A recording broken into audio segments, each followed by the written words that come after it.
सास लाई बहू की बहन सौतन।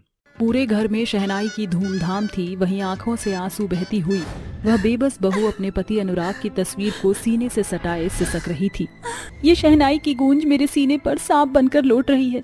आखिर कैसे बांटूंगी मैं अपना सुहाग अपनी सौतन से? अब तक मुझे तो ये तक नहीं पता कि आखिर वो है कौन। गीत के मन में अनुराग से दूर जाने की बेचैनी बढ़ती ही जा रही थी। थोड़ी ही देर में बारात दुल्हन को लिए घर लौट आती है और गीत की मॉडर्न सास मेनका कहती है, अरे ओ मेरी गवार बहू गीत, कहाँ है तू?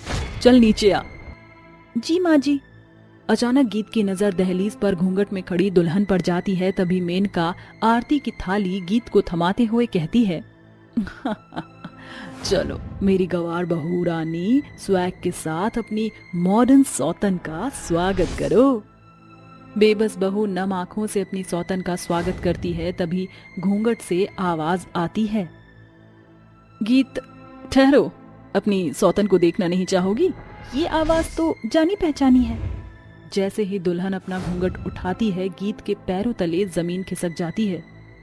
गौरजा, तुम मेरी खुद की बहन, मेरी सौतन बन गई।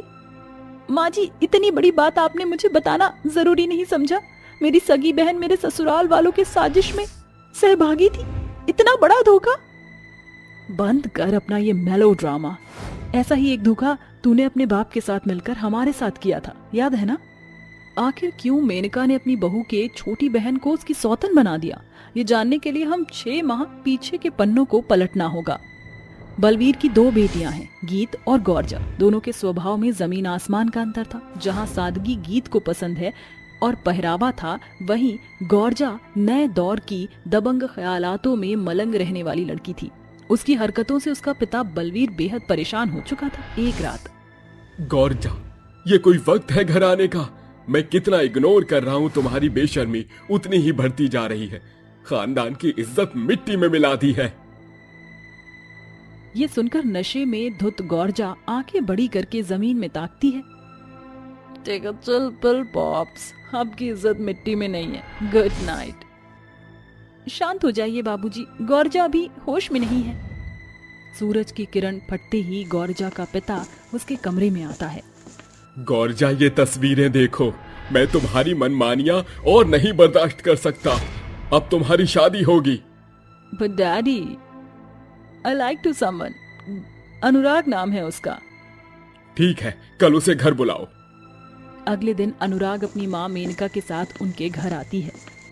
I like it, mister Balvir. आपकी गौरजा एकदम मेरे जैसी मॉडर्न है। मुझे ऐसी ही बहू चाहिए। ठीक है बहन जी। I am not बहन जी, call me मेनका।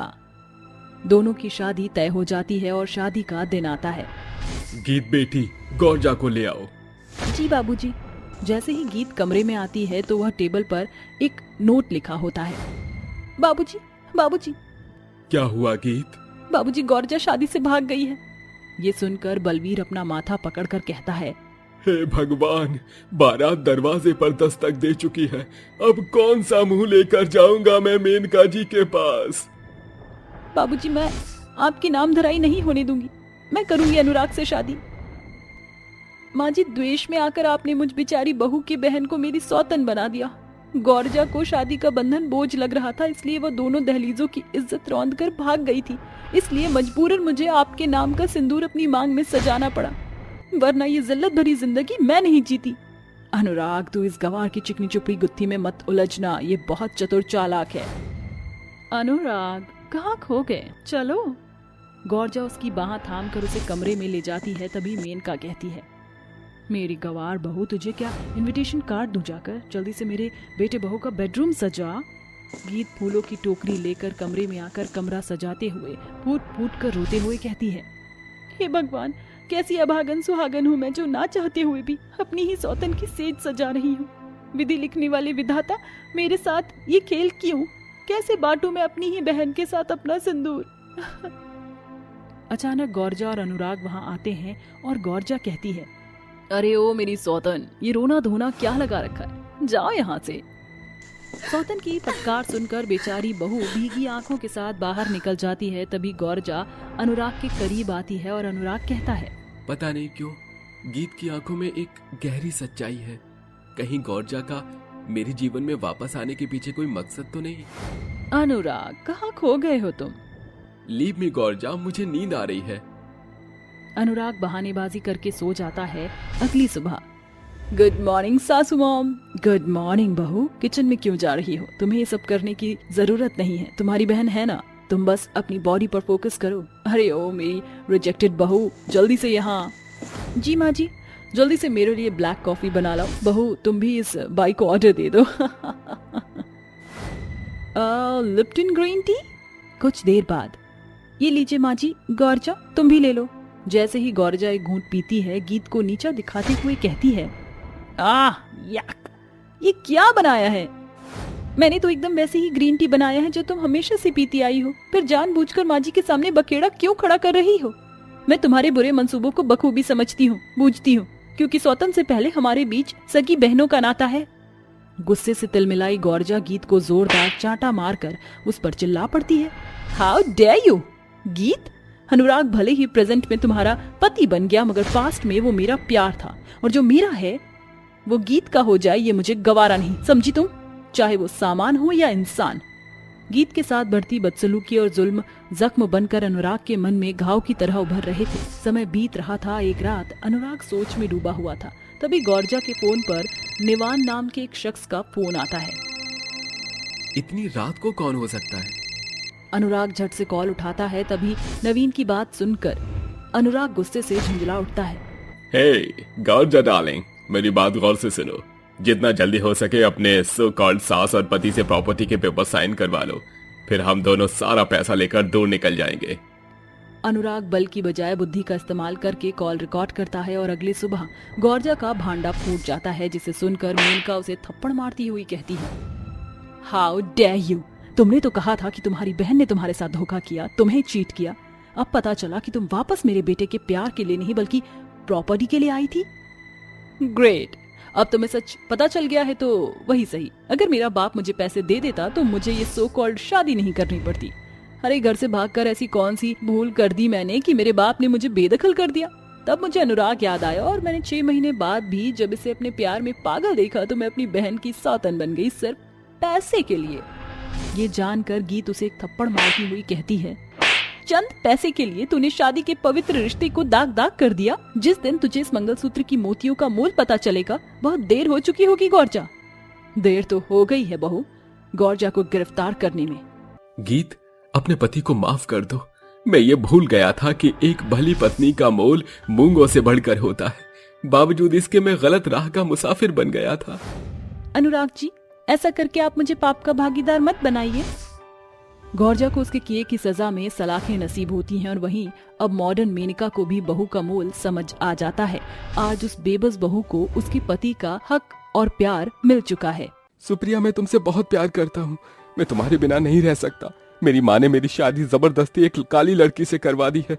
मुझे तो उसे देखना भी पसंद नहीं है। अरे यार, अब हम दोनों को शादी कर लेनी चाहिए, क्योंकि इस तरह तो वो काली कलूटी घर से जाएगी नहीं।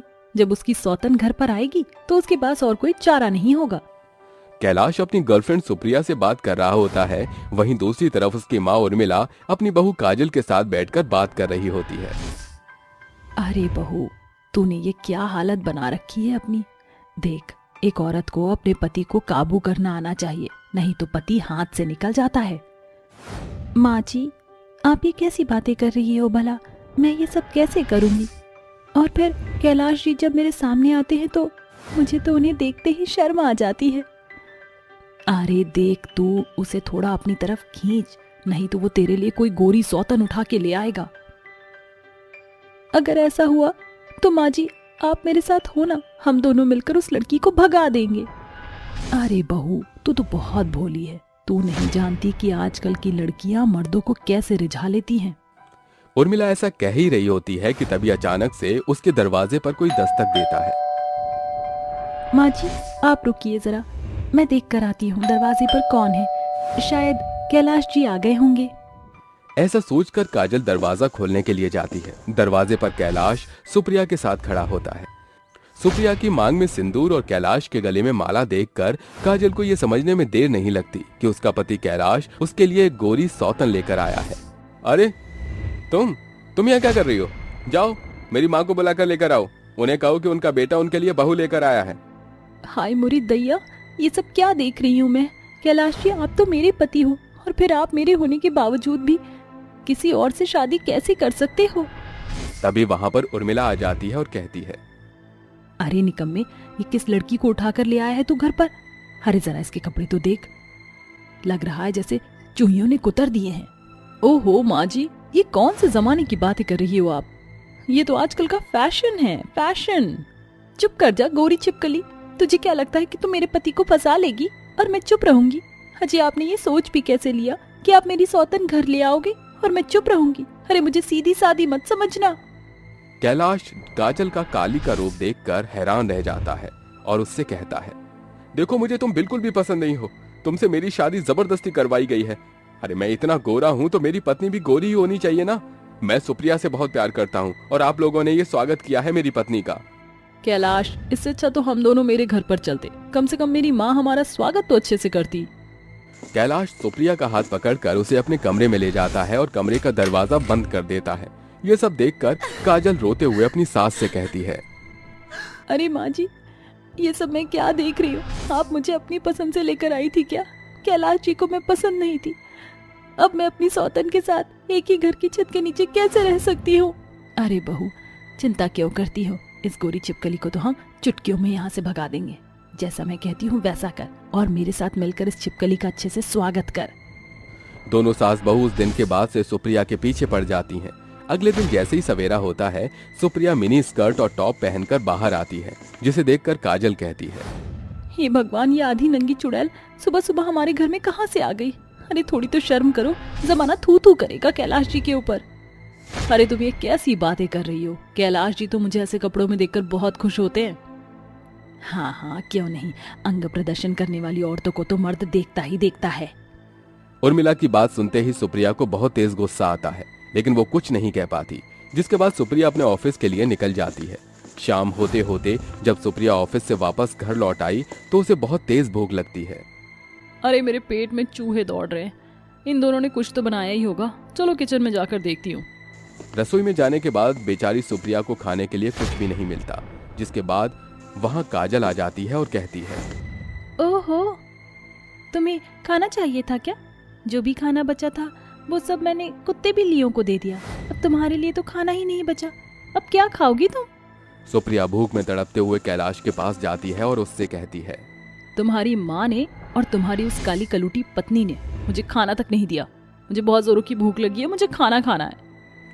अरे स्वीट हार्ट, तुम्हें मेरे होते हुए चिंता करने की कोई जरूरत नहीं है। चलो आज हम लोग बाहर डिनर करेंगे। ये सुनकर सुप्रिया बहुत खुश होती है। जिसके बाद कैलाश और सुप्रिया डिनर करने के लिए बाहर जा ही रहे होते हैं कि तभी उर्मिला उनको जाते हुए देख पूछती है, अरे इतनी रात हो गई है, तुम दोनों कहाँ जा रहे हो?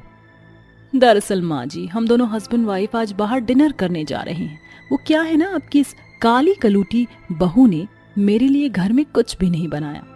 काजल ये सब अपने कमरे में सुन लेती है। जिसके बाद उसे बहुत गुस्सा आता है। उनके जाने के बाद काजल अपनी सास उर्मिला के पास जाती है और कहती है, अरे माँ जी, ये तो उल्टा हो गया। हम तो उसे कैलाश जी से दूर रखने की कोशिश कर रहे थे, लेकिन वो तो बहुत तेज निकली। अब हम क्या करेंगे? आने दे उसको, आज की रात मैं उसे सबक सिखाकर ही रहूंगी। रात को डिनर करने के बाद दोनों वापस घर लौट आते हैं और सोने के लिए चले जाते हैं। उन दोनों के सोने के बाद उर्मिला एक छोटा सा पिंजरा लेकर आती है जिसमें कई सारे चूहे बंद होते हैं। वो अपनी बहू काजल के साथ मिलकर उन चूहों को सुप्रिया के ऊपर छोड़ देती है और चुपके से वहां से चली जाती है। रात भर चूहों के डर से सुप्रिया सो भी नहीं पाती। वहीं दूसरी तरफ कैलाश गहरी नींद में सो जाता है। अरे कैलाश, उठो उठो ना, देखो यहाँ पर इतने सारे चूहे हैं, ऊपर से ये सभी चूहे मेरे ही बिस्तर पर कूद रहे हैं। मुझे बहुत डर लग रहा है। कैलाश उठो ना। कैलाश गहरी नींद में होता है, जिसके चलते सुप्रिया पूरी रात परेशान रहती है। अगले दिन जब सुप्रिया अपने कमरे से बाहर निकलती है तो उर्मिला उसे देखकर कहती है, क्यों बहू रानी, कैसी नींद आई पूरी रात भर? सुप्रिया सब कुछ समझ जाती है। जिसके बाद वो कैलाश को ये सब बताती है, लेकिन कैलाश उसकी बात का विश्वास ही नहीं करता और वो सुप्रिया से कहता है, अरे तुम्हें कोई गलत फहमी हुई है। अरे वो काली जरूर है, लेकिन इतनी चालाक नहीं कि वो तुम्हें परेशान कर सके। मैं उसे बहुत अच्छे से जानता हूँ, वो बिल्कुल भीगी बिल्ली है। सुप्रिया कई बार कैलाश को समझाने की कोशिश करती है, लेकिन कैलाश उसकी बातों को नजरअंदाज कर देता है, जिसके चलते सुप्रिया को बहुत गुस्सा आता है और वो कैलाश से कुछ कहना ही छोड़ देती है। वहीं दूसरी तरफ उसके ऑफिस में एक स्मार्ट और हैंडसम लड़का आता है, जिसके बाद सुप्रिया उससे अपनी बातचीत बढ़ाना शुरू करती है। एक दिन सुप्रिया अपने आप से कहती है, अरे मैं कब तक इस काली कलूटी और इस डेंजरस सास को झेलूंगी। ये सब मेरे बस की नहीं है। इससे अच्छा तो मैं किसी अमीर लड़के को पटा लेती हूँ। कम से कम मैं उसके साथ खुश तो रहूंगी और फिर इतने ड्रामे भी नहीं होंगे मेरे साथ। देखते ही देखते सुप्रिया अपने ऑफिस के एक लड़के के साथ शादी करके भाग जाती है। जैसे ये बात कैलाश को पता चलती है, वो रोते हुए अपनी माँ और अपनी पत्नी काजल के पास आता है। मुझसे गलती हो गई, मुझे माफ कर दो काजल। तुम काली हो लेकिन तुमने मुझे छोड़ा नहीं। सुप्रिया ने तो 2 दिन में ही मुझे छोड़ दिया। मुझे अपनी गलती का पछतावा है। अरे बहू, शाम का भूला सुबह जब घर वापस लौट आए तो उसे भूला नहीं कहते। तू भी अपने गिले शिकवे को मिटा दे और कैलाश के साथ खुशी खुशी अपने जीवन की शुरुआत कर। काजल कैलाश को माफ कर देती है, जिसके बाद काजल और कैलाश दोनों एक साथ खुशी खुशी रहने लगते हैं। एक पुराने ऋषि मुनि एक बड़े से पेड़ के नीचे बैठकर कड़ी तपस्या में लीन थी, जो कि निशा नाम की गरीब औरत और उसके पति राकेश को एक छोटा सा मटका देते हैं और कहते हैं, मैं नहीं जानता इसमें क्या है, लेकिन ये तुम्हारे बहुत काम आएगा। इसे यहाँ मत खोलना, घर जाकर ही तुम दोनों इसे खोलना। तथास्तु। शुक्रिया बाबा। शुक्रिया बाबा, अब हम चलते हैं। कल्याण भव। उन ऋषि मुनि की बात सुनकर वो उस मटकी को रुमाल से ढककर घर ले आते हैं और घूरने लगते हैं। आखिर मटकी में ऐसा क्या था जिसे वो घर जाकर ही खोल सकते थे, और उन्होंने उन पति पत्नी को ये क्यों दिया था? जानने के लिए कहानी में कुछ घंटे पीछे चलते हैं, जहां उनके घर की स्थिति बेहद खराब और डामाडोल हो गई थी। खाने के लिए कुछ भी नहीं था, साथ ही राकेश का काम भी छूट गया था।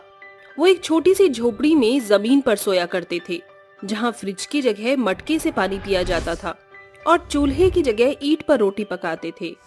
सास कुंती बेचारी हड्डियों की बीमारी से परेशान होकर खटिया पर पड़ी रहती थी। ये सब देखकर निशा कहती है, अजी ये क्या हो गया है? ये सब ठीक कैसे होगा? घर का राशन, माँ जी की दवाइयाँ, आपका काम भी छूट गया। भगवान हमारे साथ ऐसा क्यों करते हैं? गरीब से और गरीब बना देते हैं। निशा, भगवान की लाठी के आगे कुछ कहाँ चलता है। अब इसे किस्मत कहे या कुछ और, हमें ये सब झेलना पड़ेगा। इससे बाहर तो आना ही होगा। क्या पता भगवान कुछ समय बाद अच्छा कर दे। उनके घर में देर है पर अंधेर नहीं। बेटा, तुम दोनों हार मत मानो, कुछ ना कुछ जरूर हो जाएगा। राकेश, माँ जी बिल्कुल ठीक कह रही है। हम हाथ पर हाथ धरे तो बैठ नहीं सकते ना। कब तक किस्मत को दोष देंगे? हमें बाहर जाकर काम ढूंढना चाहिए। हाँ, तुम बिल्कुल ठीक कहती हो। अपना ख्याल रखना, हम लोग कोई काम करके आते हैं। ऐसा कहकर दोनों पति पत्नी काम के लिए निकल जाते हैं और चलते रहते हैं। तभी आगे उन्हें एक ऋषि मुनि दिखता है, जो बहुत ही कठोर तपस्या में लीन थे। ओम ह्रीं क्लीं श्री चामुंडाय विच्चे नमः। कर्पूर गौरम करुणावतारम संसार सारम भुजगेंद्रहारम सदा वसंतम हृदयारविंदे भवम भवानी सहितम नमामि। नित्याय शुद्धाय दिगंबराय तस्मै नकराय नमः शिवाय। ओम नमः शिवाय। अजी, उनके पास एक जहरीला सांप आ रहा है। फन फैलाए, हमें उन ऋषि महात्मा को बचाना होगा। हाँ, तुम ठीक कहती हो। यहीं रुकना, मैं आता हूँ। ऐसा बोलकर राकेश जाता है कि वो सांप उन ऋषि मुनि के पैर पर डस लेता है और दूसरी बार डसने पर राकेश उस सांप को उठाकर फेंक देता है। फिर वो रेंगता हुआ जंगल की ओर चला जाता है। ऋषि के पैर पर डसे हुए जगह से राकेश उनका जहर निकाल कर थूकता है। धीरे धीरे वो सारा जहर निकाल देता है, जिससे खुद नीला पड़ जाता है और मूर्छित हो जाता है। उसी क्षण ऋषि महात्मा की अचानक से आंखें खुलती हैं और अपने पति को बेहोश देखकर निशा दौड़कर उनके पास आती है और अपने पति को नीला पड़ता हुआ देख निशा भागकर उसके पास आती है और घबरा कर कहती है, अजी ये क्या हुआ आपको? राकेश, राकेश उठो ना, लगता है जहर का असर इन्हें हो रहा है। पुत्री, चिंता मत करो, तुम्हारे पति को कुछ नहीं हुआ। मैं हूं ना, उसने मेरी जान बचाई है 2 बार।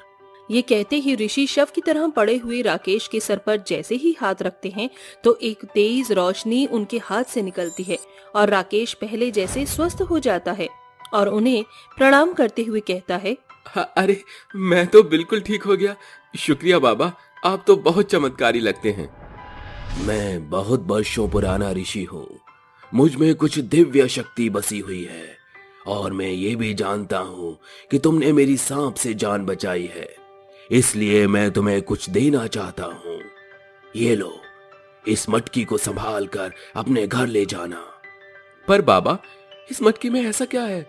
जो भी होगा वो तुम्हारे भले और अच्छाई के लिए होगा। ये मैं भी नहीं जानता, इसलिए इस मटकी से जो भी निकले वो घर जाकर अपनी एक बड़ी सी परात या बर्तन में निकाल देना। जो भी होगा वो कभी समाप्त नहीं होगा, सदैव तुम्हारे काम आएगा। ठीक है बाबा। प्रणाम बाबा।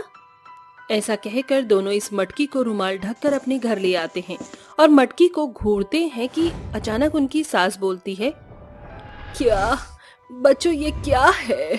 तुम इस मटके को काहे टुकुर टुकुर देख रहे हो? माँ, इसमें जो भी होगा उससे हमारी किस्मत पलट जाएगी। निशा, तुम जाकर एक बड़ी परात ले आओ। जी, अभी लाई। ऐसा बोलकर वो 2 मिनट में एक बड़ी परात ले आती है। फिर राकेश उस मटकी को उस परात में उल्टा करता है और जो भी उसमें होता है वो निकाल देता है।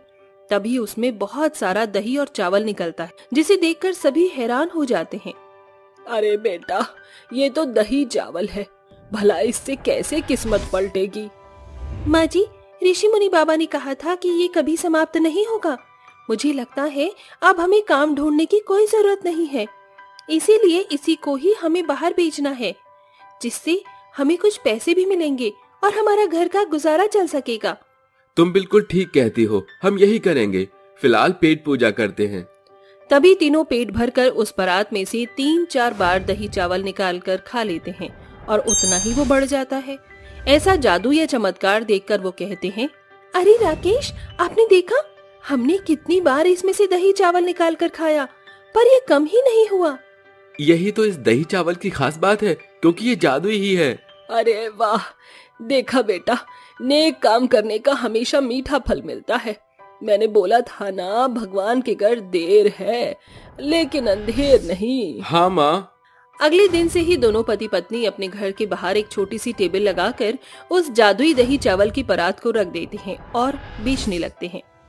आइए आइए, दही चावल खाइए, बहुत स्वादिष्ट, जो जुबान पर घुल जाए। आइए आइए, जल्दी जल्दी आइए और इस स्वादिष्ट दही चावल को खा लीजिए, बहुत ही सस्ते दर पर। 10 रुपए की एक प्लेट, 10 रुपए की एक प्लेट। एक प्लेट मुझे भी देना। ये लीजिए, खाइए खाइए। अरे वाह, ये तो बहुत स्वादिष्ट है, बल्कि लाजवाब है। बहुत ही अच्छा बनाया है आपने। सुषमा, सलोनी, पाखी, जल्दी आओ, तुम भी इस दही चावल को खा लो। हाँ हाँ भैया, हमें भी खिलाओ, 3-4 प्लेट लगा दो। चारों औरतें शर्मिला की आवाज पर भागी चली आती हैं और राकेश के जादुई चावल खाकर संतुष्ट होकर कहती हैं, कमाल कर दिया, ऐसे दही चावल तो मैंने आज तक कभी नहीं खाए, ना मैं अपने घर में बना पाई। जरा मुझे 2 प्लेट पैक कर दीजिए। हाँ, ये लीजिए। अरे भाई साहब, जरा मुझे भी 2 प्लेट दही चावल दे दीजिए। ये लीजिए। मुझे तो इसे खाकर और भूख लग रही है, भैया 2 प्लेट और दीजिए। आहा, मजा ही आ गया खाकर। आप जितना मन करे उतना खा लीजिए, बहुत सस्ता है। इस तरह से उनके दही चावल काफी लाजवाब होने पर और भीड़ लगने पर सभी लोग एक एक करके आते हैं और राकेश जितना लोगों को जादुई दही चावल खिलाता है, उसके दही चावल उतने ही उस बर्तन में और बढ़ जाते हैं, खत्म होने का नाम ही नहीं लेते। इस तरह उसके पहले दिन ही 1000-2000 की ऊपर की बिक्री हो जाती है, जिसे देखकर निशा कहती है, राकेश, आज सुबह से हम कितने परेशान थे और अब हमारे हाथ में इतने सारे पैसे, मुझे तो यकीन नहीं हो रहा। कुछ ही दिनों में हम बहुत अच्छा पैसा जमा कर लेंगे और माँ जी की तबीयत भी ठीक हो जाएगी इलाज करवाकर। तुम बिल्कुल ठीक कहती हो।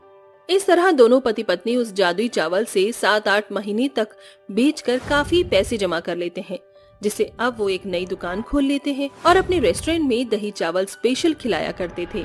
तभी एक दिन सुषमा आकर कहती है, अरे भाई साहब, आपने तो दही चावल की रेहड़ी से रेस्टोरेंट बना लिया, क्या पहले जैसा स्वाद अभी है? हाँ हाँ बिल्कुल, आप खाकर तो देखिए। तभी निशा उसके लिए प्लेट लगा देती है, जहाँ वो बैठकर दही चावल खाती है। इतने महीनों में वो पति पत्नी उन जादुई दही चावल से मशहूर हो जाते हैं। साथ ही उनका घर भी बड़ा हो जाता है। आर्थिक स्थिति पहले से ज्यादा बेहतर हो गई थी।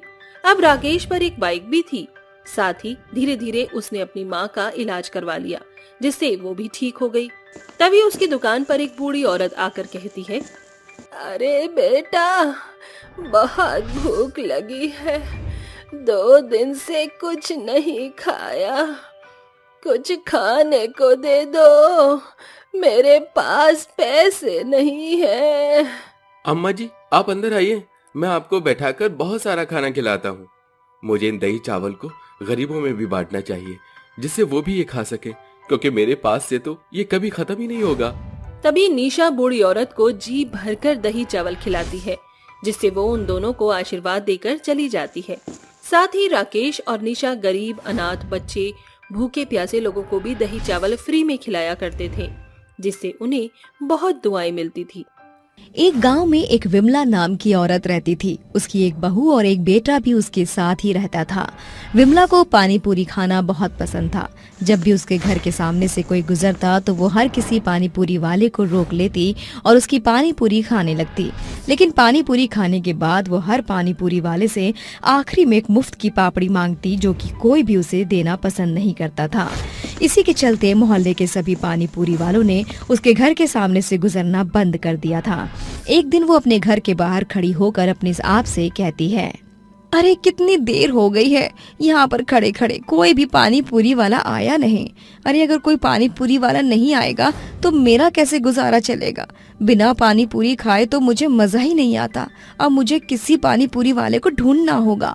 ये सोचकर विमला अपने घर से निकलकर यहाँ वहाँ घूमने लगती है। कुछ ही दूरी पर चलने के बाद उसे एक पानी पूरी वाला दिखाई देता है, जिसके बाद वो उस पानी पूरी वाले की दुकान पर जाकर खड़ी हो जाती है और उससे कहती है, अरे भैया, जरा मुझे पानी पूरी तो खिलाना। वो पानी पूरी वाला उसकी शक्ल देखकर उसे पहचान लेता है और अपने मन ही मन सोचता है, हे भगवान, ये औरत तो फिर से मेरी दुकान पर आ गई। अगर इसे मुफ्त की पापड़ी नहीं दी तो यही हल्ला मचा मचा कर मेरी बेइज्जती कर देगी। अब मैं क्या करूं, इसको भगा भी तो नहीं सकता। ऐसा सोचकर वो बेचारा चुपचाप विमला को पानी पूरी खिलाने लगता है। धीरे धीरे वो 50 रुपए की पानी पूरी खा जाती है। तभी वो आदमी उससे कहता है, अरे आपने 50 रुपए की पानी पूरी खा ली है, मेरे पैसे मुझे दे दो। अरे तू पागल है क्या? मैंने तो अभी केवल 10 रुपए की पानी पूरी खाई है और तू मुझसे 50 रुपए की बता रहा है। इतनी बेईमानी करना अच्छी बात नहीं होती। और पहले तो मुझे एक लाल चटनी लगाकर सूखी पापड़ी खिला। विमला के कहने पर पानी पूरी वाला उसे एक सूखी पापड़ी खिला देता है, जिसके बाद विमला उसे केवल 10 रुपए देकर कहती है, ये लो भैया, तेरे 10 रुपए। मैंने तेरी पानी पूरी की दुकान से केवल 10 रुपए की पानी पूरी खाई है। इतना कहकर विमला वहाँ से जाने लगती है, लेकिन तभी वो आदमी उसे रोकते हुए कहता है, अरे अम्मा, क्यों गरीब के पेट पर लात मार रही हो? जरा मेरे छोटे छोटे बच्चों के बारे में तो सोचो। मैं कितनी मेहनत करके यहाँ पर पानी पूरी बेचता हूँ और तुम मेरे पास फ्री की पानी पूरी खाने आ जाती हो। थोड़ा सा तो हमारे बारे में सोचो। अरे मैंने कौन सा तेरी रेडी की मुफ्त पानी पूरी खाई है? हाँ, जितने की पानी पूरी खाई है उतने पैसे मैंने तेरे हाथ में रख दिए हैं। अब मुझसे ज्यादा बहस मत कर, नहीं तो तू अच्छे से जानता है। इतना कहकर विमला वहाँ से जाने लगती है और बेचारा पानी पूरी वाला अपना सर खुजाते खुजाते वहीं रह जाता है। ऐसे ही विमला हर रोज किसी न किसी को ढूंढती और उसकी पानी पूरी खाने लगती और लास्ट में मुफ्त की पानी पूरी के साथ साथ उन्हें पैसे भी कम देकर जाती। इस बात से सभी लोग बहुत ज्यादा परेशान हो जाते हैं और जब भी विमला को अपनी रेहड़ी के पास आते हुए देखते तो सभी पानी पूरी वाले वहाँ से भागने लगते हैं। ऐसे ही कई बार होता है और एक दिन मोहल्ले के कई सारे पानी पूरी वाले एक प्लान बनाते हैं। आकाश भैया, अगर इसी तरीके से चलता रहा तो ये बुढ़िया हम लोगों की मुफ्त में पानी पूरी खाती ही रहेगी। कुछ तो करना ही होगा। अरे प्रमोद, हम लोग कर भी क्या सकते हैं? इस बुढ़िया ने तो सबका ही जीना हराम कर रखा है। मेरे पास एक आइडिया है, क्यों ना हम लोग एक कंपटीशन रखें जिसमें 100 रुपए की पानी पूरी खाने पर 500 रुपए फ्री इनाम। अगर ऐसा कोई कंपटीशन रखेंगे तो ये बूढ़ी औरत हमारे पास जरूर आएगी और हमारी पानी पूरी खाएगी। अरे तुमने तो बहुत अच्छा सोचा। अब हम लोग इस बात को उस बूढ़ी औरत के पास किस तरह पहुंचाएं? तभी देव कहता है, अरे भाई लोग, तुम चिंता मत करो, मेरे पास एक माइक पड़ा है। मैं मोहल्ले में चारों तरफ उसके द्वारा ये खबर फैला दूंगा, जिसके चलते वो बूढ़ी औरत भी इसे सुन लेगी। ऐसा सोचकर वो सभी अगले ही दिन पानी पूरी का कंपटीशन रखते हैं और देव पूरे मोहल्ले में माइक लेकर सबको बता देता है। जिसके बाद वो विमला के घर के सामने 10 मिनट तक खड़ा होकर अनाउंसमेंट करता है। विमला ये सुन लेती है, जिसके बाद वो अपने आप से कहती है, अरे वाह, क्या बात है। अगर 100 रुपए की पानी पूरी खाऊंगी तो 500 रुपए फ्री में मिलेंगे। अब तो इस कंपटीशन को मैं ही जीतूंगी। मेरे जितना पानी पूरी इस मोहल्ले में कोई नहीं खा सकता। बहुत मजा आएगा। ऐसा सोचकर विमला उस कंपटीशन में पहुंच जाती है। कंपटीशन में जाकर वो पानी पूरी खाना शुरू कर देती है।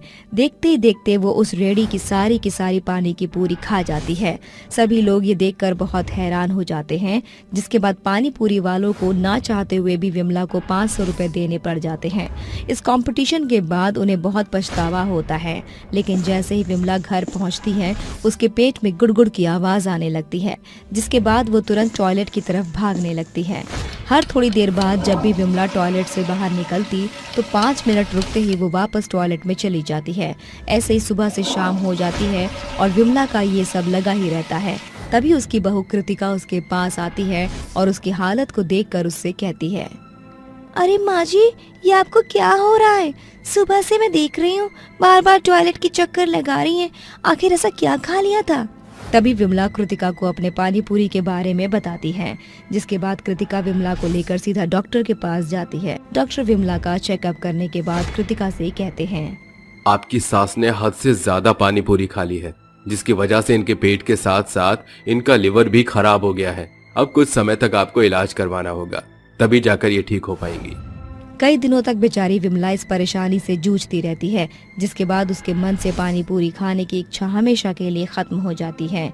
जैसे ही विमला पहले की तरह बिल्कुल ठीक हो जाती है, एक दिन उसका बेटा उसके लिए पानी पूरी लेकर आता है और उससे कहता है, ये लीजिए माँ जी, मैं आपके लिए पानी पूरी लेकर आया हूँ। तभी विमला उससे कहती है, अरे मुझे नहीं खानी पानी पूरी, इन्हें मेरे सामने से जल्दी से हटा दो। ऐसा कहकर विमला चुपचाप अपने कमरे में चली जाती है। जिसके बाद से विमला पानी पूरी खाना हमेशा के लिए छोड़ देती है। अमावस्या की काली रात थी। एक भयानक चुड़ैल और एक भयानक नागिन, जिसका आधा शरीर नागिन का और आधा शरीर इंसान का था, वह रात के अंधेरे में जंगल के बीचों बीच लड़ाई कर रही थी। दोनों की आंखें गुस्से से लाल हो रखी थी। ये तूने अच्छा नहीं किया, मैं तुझसे अपनी मौत और अपने पति का बदला जरूर लूंगी। एक नागिन की ताकत तू नहीं जानती, मैं तेरा वो हाल करूंगी जो तूने कभी सपने में भी नहीं सोचा होगा। ऐसा कहते ही नागिन अपनी लंबी पूंछ से चुड़ैल को जकड़ लेती है। जिसके बाद चुड़ैल अपनी भूतिया शक्तियों के द्वारा चुड़ैल की पूंछ की पकड़ से निकल जाती है और अपनी शक्तियों से नागिन के ऊपर वार करती है। देखते ही देखते दोनों चुड़ैल और नागिन के बीच घमासान युद्ध शुरू हो जाता है। तुझे क्या लगता है कि तू मुझे हरा देगी? अरे ऐसा सपने में भी मत सोचना, मैं तुझे इस बार नहीं छोड़ूंगी। अगर ये बात है तो चल आजा, मैदान में देखते हैं कौन किसको हराता है और किसकी जीत होती है। ऐसा कहकर चुड़ैल अपने नोकीले दांतों से नागिन की पूंछ काट लेती है। जिसके बाद उसके नोकीले दांत उसकी पूंछ में इस प्रकार गड़ जाते हैं कि नागिन जोर जोर से चिल्लाने लगती है, अरे जहरीली चुड़ैल, छोड़ दे मेरी पूंछ को, नहीं तो अच्छा नहीं होगा। नागिन के कहने के बाद भी चुड़ैल अपने नुकीले दांत नहीं हटाती, जिसके चलते नागिन अपनी पूंछ पर इतनी जोर से झटका मारती है कि चुड़ैल गुलाटी खाकर बहुत दूर जाकर पड़ती है। ये सब नजारा गांव का एक दामोदर नाम का आदमी देख रहा होता है। अरे ये क्या नागिन और चुड़ैल की लड़ाई चल रही है? ओहो, हे भगवान, कहीं इन दोनों की लड़ाई हमारे गांव तक न पहुंच जाए। मुझे अभी तांत्रिक बाबा को बुलाकर लाना होगा। दामोदर तुरंत तांत्रिक बाबा के पास जाता है और उन्हें चुड़ैल और नागिन की लड़ाई के बारे में बताता है। मेरे होते हुए इस गांव को कुछ नहीं होगा। चलो, कहाँ है वो चुड़ैल और नागिन? जरा मुझे उनके पास लेकर चलो। दामोदर तांत्रिक को चुड़ैल और नागिन के पास लेकर पहुंच जाता है। जिसके बाद तांत्रिक उन दोनों को देखते ही अपने मन में मंत्र पढ़ना शुरू करता है। ओम ह्रीं क्लीं चामुंडाय विच्चे नमः। ओम ह्रीं क्लीं चामुंडाय विच्चे नमः। ओम ह्रीं क्लीं चामुंडाय विच्चे नमः। तांत्रिक के मंत्रों द्वारा नागिन और चुड़ैल दोनों शांत हो जाती हैं। जिसके बाद चुड़ैल तांत्रिक से कहती है, देख तांत्रिक, तू हमारे बीच में मत आ, अगर तू हमारे बीच में आया तो तू भी मारा जाएगा। ये सौतन के बीच की लड़ाई है। इस लड़ाई में अगर तूने अपनी टांग लड़ाई तो टांग के साथ साथ अपनी जान गंवा बैठेगा। अगर अपनी जान प्यारी है तो चला जा यहाँ से। तुम्हारे इस लड़के के चलते इस जंगल के साथ साथ गांव वालों को बहुत नुकसान होगा, इसलिए मेरी बात मानो और इस लड़ाई को बंद कर दो। सौतन की लड़ाई कभी खत्म नहीं हो सकती, या तो अब ये रहेगी या फिर मैं। आखिर तुम्हारे बीच में ऐसा क्या हुआ है जिसके चलते तुम इतनी बुरी तरह लड़ रही हो, और एक नागिन की सौतन एक चुड़ैल कैसे हो सकती है? मैं तुम्हारे बारे में जानना चाहता हूँ। तांत्रिक के पूछने के बाद चुड़ैल और नागिन दोनों अपने बीते हुए कल के बारे में बताना शुरू करती हैं। ये कुछ समय पहले की बात है। मैं अपने पति से शादी करने जा रही थी। उस वक्त मैं बहुत खुश थी। मैं मंडप में अपने पति के साथ बैठी थी। पंडित मंत्रों का जाप कर रहा था। ओम भूर्भुवः स्वः तत्सवितुर्वरेण्यं भर्गो देवस्य धीमहि धियो यो नः प्रचोदयात्। अब वर और वधू दोनों फेरों के लिए तैयार हो जाइए। पंडित के कहने पर मैं और विनीत जी फेरों के लिए उठकर खड़े हो गए थे, जिसके बाद हम दोनों फेरे लेने ही वाले थे, लेकिन तभी इस नागिन ने आकर मुझे काट लिया। मैं वहीं तड़प तड़प कर मर गई, और तब से मेरी आत्मा इस नागिन से बदला लेने के लिए तड़प रही है। तुम अपनी मौत का बदला ले रही हो, ये मैं समझ गया, लेकिन नागिन तुमने इस बेचारी को क्यों मारा? आखिर इसने ऐसा क्या किया था तुम्हारे साथ? मैं इससे मेरे नाग की मौत का बदला ले रही हूँ। इसने मेरे नाग को मारा है। मैं एक इच्छाधारी नागिन हूँ और मेरा नाग भी एक इच्छाधारी नाग बनने वाला था। उस दिन नाग पंचमी थी। मेरा नाग मुझसे मिलने के लिए आ रहा था। वह सड़क के बीचों बीच पहुंचा, तभी इसकी कार आई जिसमें इसका पति भी बैठा था। मुझे लगता है आज मुझे कुछ ज्यादा ही चढ़ गई है। देखो, तुम गाड़ी थोड़ा ध्यान से चलाओ। कल हमारी शादी है। मुझे तो यकीन ही नहीं होता कि हमारे माता पिता हमारी लव मैरिज के लिए मान गए। हाँ, तुम सही कहती हो। मुझे भी यकीन नहीं होता। आखिर मुझे मेरा प्यार मिल ही गया। उस वक्त ये बातें करती रही और इसने सड़क पर ध्यान नहीं दिया, जिसके चलते इसने मेरे नाक के ऊपर कार चढ़ा दी और उसकी मृत्यु हो गई। जब मैं अपने नाक के पास आई तो मैंने उसकी आंखों में इन दोनों की शक्ल देखी, जिसके चलते मैंने सबसे पहले इसकी शादी में इसको मारा और इसके पति से बदला लेने के लिए इसके पति से शादी की। अब मैं इसके पति को भी मार दूंगी। मैं अपने पति को कुछ नहीं होने दूंगी। मैं इस नागिन को मार दूंगी। इसने मुझे तो मार दिया, लेकिन मेरे पति को नहीं मार पाएगी। तभी तांत्रिक बाबा उन दोनों की बातें सुनकर कहते हैं, देखो, ये सब जो भी हुआ है अनजाने में हुआ है। इस बेचारी चुड़ैल को ये बिल्कुल पता नहीं था कि सड़क पर तुम्हारा नाग रेंगता हुआ जा रहा है। देखो, जो हुआ उसे भूल जाओ और यहाँ से हमेशा के लिए वापस चली जाओ। मैं एक नागिन हूँ। जब तक मैं अपने नाग की मौत का बदला नहीं ले लूंगी तब तक मुझे चैन नहीं मिलेगा। मैं इसे मार चुकी हूँ और अब इसके पति को मारना रह गया है। अगर ये बीच में आती है तो मैं उसका सर्वनाश कर दूंगी। तेरे और मेरे पति के बीच में मैं मेरे पति की ढाल बनकर खड़ी हूँ। तू मेरे पति को हाथ भी नहीं लगा सकती। अगर हिम्मत है तो पहले मुझसे लड़, उसके बाद मेरे पति तक पहुँचियो। चुड़ैल और नागिन के बीच घमासान युद्ध छिड़ जाता है। उनका यह रूप देखकर तांत्रिक को समझ नहीं आता और वह अचंभित रह जाता है। देखते ही देखते चुड़ैल एक विशाल चुड़ैल में बदल जाती है और नागिन भी एक विशाल नागिन के रूप में बदल जाती है। अब मैं इन दोनों को किस प्रकार रोकूं? अगर ये लड़ाई आज नहीं रुकी तो इस गांव के ऊपर बहुत बड़ा खतरा है, और वहीं दूसरी तरफ इस लड़के की जान को भी खतरा है, जिससे ये नागिन बदला ले आई है। तांत्रिक को समझ नहीं आ पा रहा होता, जिसके चलते तांत्रिक अपने चारों तरफ 3 घेरे बनाता है और उस घेरे के अंदर बैठकर एक मंत्र का जाप करता है। जटाटवी गलत जल प्रवाह पावित स्थले गले लंबि लंबिता भुजंग तंग मालिकां डुमन डुमन डुमन निमाद मन मन मरियम तकार चंड चांडवम तनोत तु शिवा शिवम। तांत्रिक के मंत्र पढ़ते ही उसके घेरे से एक अजीब शक्तियों वाली रोशनी निकलती है, जो सीधा नागिन और चुड़ैल दोनों को अपने काबू में कर लेती है। जिसके बाद तांत्रिक अपनी आंखें खोलकर उन दोनों से कहता है, मेरे कई बार समझाने के बाद भी तुम दोनों ने इस युद्ध को समाप्त नहीं किया, और सारी बात पता चलने के बाद भी तुमने वही गलती दोहराई। अब मैं तुम दोनों को माफ नहीं कर सकता। तुम में से एक उस आदमी को मारना चाहती है तो दूसरी उसे बचाना चाहती है, इसलिए अब मुझे मजबूरन तुम दोनों का ही सर्वनाश करना होगा। मैं एक इच्छाधारी नागिन हूँ। मेरा कोई कुछ नहीं बिगाड़ सकता। मैं एक चुड़ैल हूँ। मैं तो पहले ही मर चुकी हूँ। अब तुम मुझे क्या मारोगे? नागिन और चुड़ैल की यह बात सुनते ही तांत्रिक अपने झोले से कांच की बोतल निकालता है और अपने मंत्रों द्वारा उस कांच की बोतल में दोनों को कैद कर लेता है। देखा मेरी बात न मानने का नतीजा, अब तुम दोनों हमेशा के लिए मेरे पास कैद हो गई हो। मुझे यहाँ से बाहर निकालो, निकालो मुझे यहाँ से बाहर। मैं इस बोतल में कैद नहीं रह सकती। इस बोतल में मेरा दम घुट रहा है, मुझे यहाँ से बाहर निकालो। तांत्रिक उन दोनों को कैद करके अपने साथ ले जाता है, जिसके बाद चुड़ैल और नागिन की लड़ाई से गांव वालों को हमेशा के लिए छुटकारा मिल जाता है।